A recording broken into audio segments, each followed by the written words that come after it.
Are you a person with a disability in BC looking for career opportunities? Whether your disability is visible or not, BC Partners in Workforce Innovation can help.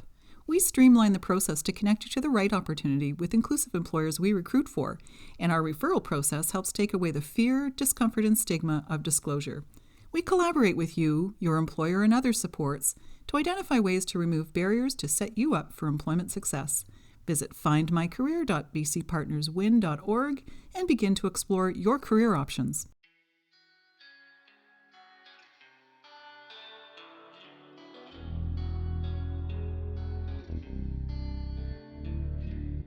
Hello and welcome to Discover Stories on Reimagine Radio. I'm your host Graham Wyman with the Disability Foundation.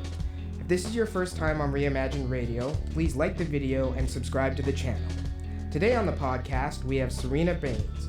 Serena is a Youth Leadership Initiative Coordinator with the Disability Foundation. Serena, thank you so much for coming on today. How are you doing? I'm great. Thank you for having me. Yeah, no, it's great to see you. So just jumping right in, perhaps you could tell our listeners what your role is as a Youth Leadership Initiative Coordinator and how you got involved with the YLI project. For sure. So my role with the Youth Leadership Initiative as a coordinator is basically doing a lot of outreach work. So I recruit for the advisory committee that we're creating at the moment. I've recruited for our survey to get some more survey results. I track that engagement with members of the community as well. And then I also do presentations. And our project is nationwide. So this includes organizations from like Vancouver Island all the way to the Maritimes and to the territories too. So it's really exciting. And how I got involved in the Youth Leadership Initiative is that I was personally doing my own job search and I was realizing that I was facing barriers to employment. So then when I saw that there was a project that was looking to work on that, and as a youth with disabilities myself, to help dismantle some of those barriers to employment that youth with disabilities are facing seemed like a great opportunity. So I definitely wanted to get involved. Yeah, no, that certainly sounds like the projects resonated with you for sure. Mm-hmm. So recently the team put out the results for their survey, but I wanted to take a step back and I was just wondering when the team was drafting the survey for phase one, what was YLI's process in creating the questions and what outcome did the team hope for? Yeah, so the process for developing the questions, actually Max was the lead on that. He's one of the Youth Leadership Initiative coordinators as well, and he's responsible for research. Mm-hmm. And he had come up with a group of questions, and we all looked them over as a team. And the outcome that we were looking for when we were looking through the questions and determining if they were suitable or not is we wanted to make sure that, firstly, we were inclusive of all disabilities. Mm-hmm. So whether folks are vision impaired, are deaf, have psychiatric disabilities, physical disabilities, invisible, visible, whatever it may be, we wanted to ensure that anyone who identified as such could submit their own response to the survey. And then we also wanted to ensure that it was a relatively low barrier survey so that folks could understand the survey quite quickly, even though we did want to do analysis, just trying to make sure that it didn't come off super academic and intimidating. Mm-hmm. And so that would create the opportunity for folks to disclose some more personal information about whether they've been victims of discrimination or ableism, or how confident they feel when they're searching for employment. And those are can be very personal things for folks to disclose. So we just wanted to make sure that it was really accessible and inclusive of all folks. Mm-hmm. And from memory, I believe that you had 450 responses. So obviously the survey did resonate with a lot of people. Was that a goal that you were hoping to get that number, or was that a positive reaction that you got? Yeah, it was definitely positive. I think we actually expanded our goal to 500. So the survey is definitely still open if people are interested in filling it out and providing their experience. Mm-hmm. But yes, all of the responses that we've gotten were great, and all of the feedback that we've gotten from folks who filled out the survey and were kind enough to provide their experiences through our focus groups as well. We got to learn a bit more about their personal experiences that you can't exactly find through like surveys, and is more conducive to like long form conversations. So that was great as well, and like all the feedback that we got from folks in the community that were proud that like we were doing this work, and like wishing us well to hopefully dismantle some of these barriers in the future. And just for our listeners, if there's anyone who meets the criteria for the survey, they can find that on the Disability Foundation website, correct? That's correct, yeah. Okay, and I believe it's under YLI. There's a specific tab for it as well. So one point that stood out to me from the results of the Disabled Youth Survey was that a consistent thing was having low self-esteem, disability discrimination, lack of workplace accommodation, and hesitation in disability disclosure. How is the Youth Leadership Initiative looking to address potential solutions to these issues? Yeah, so the main medium through which we want to address like possible solutions to these issues is through our advisory committee. So that would be made up of folks with lived experience, academics, folks who work in accessibility and accessibility offices like at post-secondary institutions or at disability organizations, and so that folks can, and employers as well, and then folks can come together and create like well-rounded solutions to these issues. There was also some possible solutions that came out of the focus groups as well, where folks were more willing to speak about the things you mentioned, like discrimination and hesitation and disability disclosure.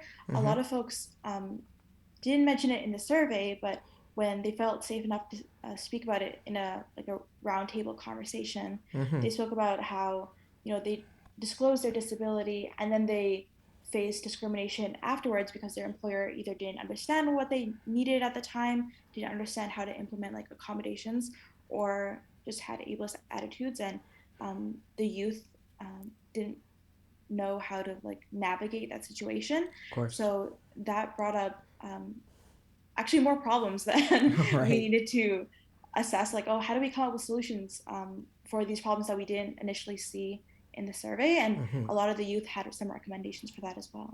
Of course, it probably was much more eye-opening once you opened it up to the community.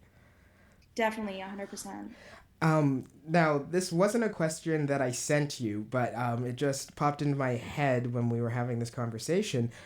You were recently on one of Connectra's accessible community forums, and that was on employment and empowerment, and you were one of the panelists. How do you feel that conversation went, and just in general, again, probably if there was new things that were addressed that potentially will be put into the phase 2 and phase 3 of the YLI project? I think it really showed the importance of inclusive employers. I think when I entered that conversation, I had a lot of my own experiences where I knew that like maybe I wouldn't personally like disclose in an interview that I was disabled, or I wouldn't personally ask for accommodations. But in that conversation, there was a lot of questions about like how to do that properly, Right. or how to find employers that are willing and open to learn. And to hear that from the employers on the panel, that they were willing and able to do that, I think it was really inspiring and showed that we're well on the way to like destigmatizing disability and creating more accessibility in not only like the physical workplace, but the virtual and hybrid workplace as well. And I think like tying that back into YLI, I think that's why it's so important that we're creating a multimedia toolkit out of the advisory committee, because now that work as we know it has changed so drastically, it's really important that we have solutions not only coming from the perspective of youth with disabilities, but from employers as well, and to implement that in all forms of work, so that folks have like a comprehensive like guide of solutions, no matter what their situation may be. Mm-hmm. And you somewhat touched this in your last answer, but you mentioned in your bio on the Youth Leadership Initiative page that you're passionate about disability justice. What does that mean to you, and how do you think we as a society, even outside of the workplace, can do better? Mm-hmm. I think what disability justice means to me um, is like the idea of considering disability and ableism and how it interacts with like other aspects of our identity. Mm-hmm. So I know for myself, as someone who's like femme presenting and has quote unquote invisible disabilities, Right. I definitely experience disability differently compared to someone who, say, is a man and has visible disabilities. Mm-hmm. So I think having that understanding of how, like, I could have the same exact disabilities as someone else, but we may have completely different experiences is Right. really important to recognize. And then um, how do we create solutions that take into account the different experiences of each individual and like marginalized communities especially. Mm-hmm. um, and I think that ties into how I think society could do better, because not only I like identifying that like folks do have these different experiences of disability, but I think having so much nuance and difference within the disability community, it shows how like the gaps in the medical model. Mm-hmm. So if we move to a social model of disability, I think um, we can do better as a society, because the social model of disability recognizes that it's not my own disability that's disabling me, but like ableist attitudes and the barriers that like society puts forward. So I think if we took that perspective, it would not only be like destigmatizing to the individual, like the person experiencing their disability, but I think it would create better solutions as well.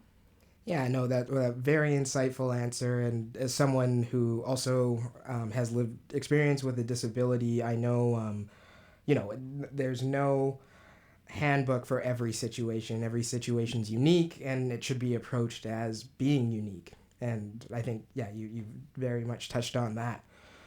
Um, so I know right now that YLI is in phase two of a three-phase program or project that you guys are putting together.